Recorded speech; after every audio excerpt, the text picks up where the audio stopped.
हाँ जी, कैसे हैं आप। आज की इस वीडियो में हम बात करेंगे टॉप 3 क्रिकेट न्यूज़ के बारे में। नंबर 1 पर हम बात करेंगे कि पीसीबी कुछ और बयान दे रहा है, प्लेयर्स कुछ और बयान दे रहे हैं जिनसे एक नई कहानी सामने आ रही है। पीसीबी ने कहा था कि उन्होंने शाहीन शाह अफरीदी से कैप्टनसी से रिलेटेड कोई कॉन्टैक्ट नहीं किया है, बल्कि शाहीन को बाबर और रिजवान के साथ रेस्ट पर भेजा जा रहा है। लेकिन शाहीन शाह अफरीदी ने यह स्टेटमेंट दी है कि उन्होंने बोर्ड से खुद रेस्ट मांगा था। देखिए, कहीं ना कहीं पर इसका मतलब यह है कि शाहीन शाह अफरीदी को बोर्ड खिलाना चाहता था और नजम सेठी ने एक स्टेटमेंट दी थी कि बाबर हमारा टॉप क्लास प्लेयर है और वही तीनों फॉर्मेट का कैप्टन रहेगा और ऐसा ही होना चाहिए। लेकिन हमारी आवाम इतनी ज़्यादा मासूम है, उन्होंने ये समझ लिया है कि जो नजम सेठी ने कह दिया बिल्कुल वैसा ही होगा।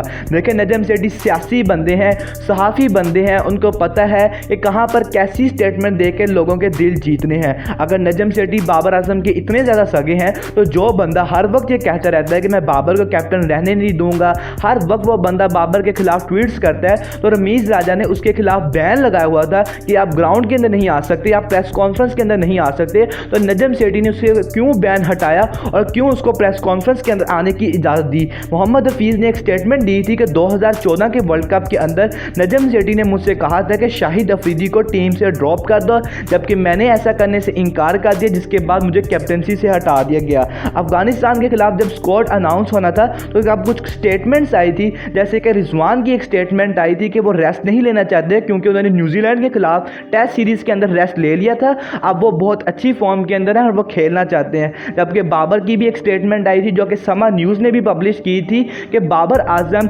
रेस्ट नहीं लेना चाहते बल्कि वो खेलना चाहते हैं, लेकिन पीसीबी ने उनसे कोई कॉन्टैक्ट नहीं किया, जिससे बाबर आजम ने पीसीबी पर बरहमी का भी इजहार किया है। उसके बाद शाहीन शाह अफरीदी की एक स्टेटमेंट आती है जो कि एयरवाई न्यूज़ ने पब्लिश की थी कि पीसीबी शाहीन शाह अफरीदी को अफगानिस्तान के खिलाफ सीरीज़ के अंदर कैप्टन बनाना चाहता है, लेकिन शाहीन शाह अफरीदी ने कैप्टनसी करने से इनकार कर दिया, जिसके बाद पीसीबी ने शादाब खान को कैप्टन बनाया। लेकिन नजम सेठी कहते हैं ये सारी खबरें झूठी हैं। देखें, अगर खबरें झूठी हैं तो रमीज राजा ने क्यों ट्वीट किया, रमीज राजा ने क्यों ट्वीट किया कि आप अपने टॉप के 3 प्लेयर्स को क्यों आपस में लड़वाना चाहते हो।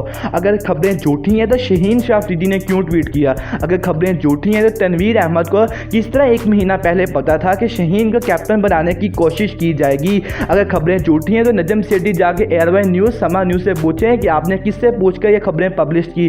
देखिए, जब आग लगी होती है तभी धुआं आता है। हकीकत यह है कि जो बाबर के खिलाफ वक्फे से ये जो न्यूज़ आती है कि बाबर को कैप्टनसी से अब हटा दिया जाएगा, इस वक्त हटा दिया जाएगा, ये आज से नहीं आ रही बल्कि काफ़ी देर से आ रही हैं और साथ साथ बाबर के खिलाफ कंपेन चलाई जा रही हैं। हकीकत यह है कि बोर्ड के अंदर कुछ लोग हैं जो ये चाहते हैं कि बाबर आजम को अब कैप्टनसी से हटाया जाए, क्योंकि बाबर आजम को वो पसंद नहीं आ रहे हैं। और जो गुज़श्ता दिनों के अंदर जितनी भी खबरें आई हैं इनमें कहीं ना कहीं पर सदाकत ज़रूर है, वरना इतनी बड़ी न्यूज़ जो है इस तरह ब्रेक नहीं होती। तो चलिए बढ़ते हैं अपनी अगली न्यूज़ के बारे में। अब हम बात करने जा रहे हैं कि एशिया कप के मसले का हल क्या है। देखिए, पीसीबी का साफ मौक़िफ़ है कि वो एशिया कप हर सूरत के अंदर पाकिस्तान के अंदर ही करवाएगा, क्योंकि इससे पाकिस्तान की क्रिकेट प्रमोट होगी। और अगर इंडिया खेलने के लिए पाकिस्तान नहीं आता तो पाकिस्तान क्रिकेट टीम भी वर्ल्ड कप खेलने के लिए इंडिया नहीं जाएगी। जबकि दूसरी तरफ बीसीसीआई का साफ मौक़िफ़ है कि वो भी अपनी टीम को पाकिस्तान के अंदर नहीं भेजेंगे due to some security reasons. लेकिन पाकिस्तान की गवर्नमेंट ने भी ऐलान कर दिया है कि वो भी अपने प्लेयर्स को इंडिया के अंदर ट्रैवल नहीं करवाएंगे वर्ल्ड कप के लिए due to some security reasons. लेकिन मैं आपको एक हकीकत बताता हूं कि अगर दोनों बोर्ड्स के बस के अंदर हो तो वो तो अपनी टीम्स को भेज दें, क्योंकि जाकर क्रिकेट ही खेलनी है, कौन सा जंगें लड़नी है। आगे भी तो मैचेस होते रहे हैं लेकिन तब तो इतने सिक्योरिटी के मसले नहीं है।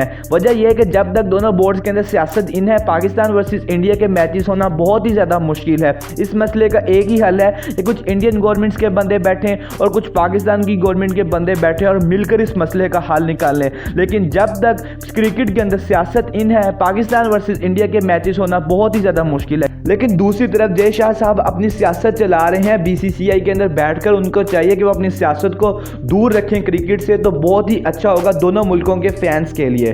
तो चलिए बढ़ते हैं अपनी अगली न्यूज़ के बारे में। अब हम बात करने जा रहे हैं कि पीएसएल के अंदर टीम्स को क्यों नहीं इंक्रीज किया जाता। देखिए, पिछले साल फ्रेंचाइजीज के ओनर्स से बात की गई थी कि अब हमें पीएसएल के अंदर एक और टीम को इंट्रोड्यूस करवाना है, लेकिन उन्होंने ऐसा करने से साफ इनकार कर दिया था, क्योंकि PSL के पहले 3-4 सीजन्स के अंदर बहुत ज़्यादा नुकसान हुआ था। इसलिए फ्रेंचाइजीज के ओनर्स ने ये मौक़िफ़ अपनाया था कि पहले हम अच्छा खासा प्रॉफिट बना लें, उसके बाद आप जितनी मर्जी टीम्स को इंट्रोड्यूस करवाएं। देखिए बात तो उनकी भी सही है, क्योंकि PSL से जितना भी प्रॉफिट कमाया जाता है वह 5% BCB खुद रख लेता है और 95% फ्रेंचाइजीज के दरमियान डिवाइड होता है। और पहले जो 95% 6 टीम्स के अंदर डिवाइड होना था, वो फिर वो उनको 7 टीम्स के अंदर डिवाइड करना पड़ जाना था, जिससे उनको और ज़्यादा माली नुकसान हो सकता था। लेकिन अब PSL से अच्छा खासा प्रॉफिट कमाया जाता है, इसलिए नजम सेठी ने भी ऐलान किया है कि अगले साल 2 टीम्स को इंट्रोड्यूस करवाया जा सकता है। लेकिन यहाँ पर नजम सेठी की भी नहीं गारंटी कि वो कितनी देर तक टिक पाते हैं एज अ PCB चेयरमैन। आज की इस वीडियो में इतना ही। चैनल पर नहीं तो भाई सब्सक्राइब कर दीजिएगा और नोटिफिकेशन को ऑन कर लेना, ताकि हम ऐसे एक दूसरे के साथ मिलते रहें। अपना बहुत सारा ख्याल रखिएगा। See you in the next video. अल्लाह हाफिज़।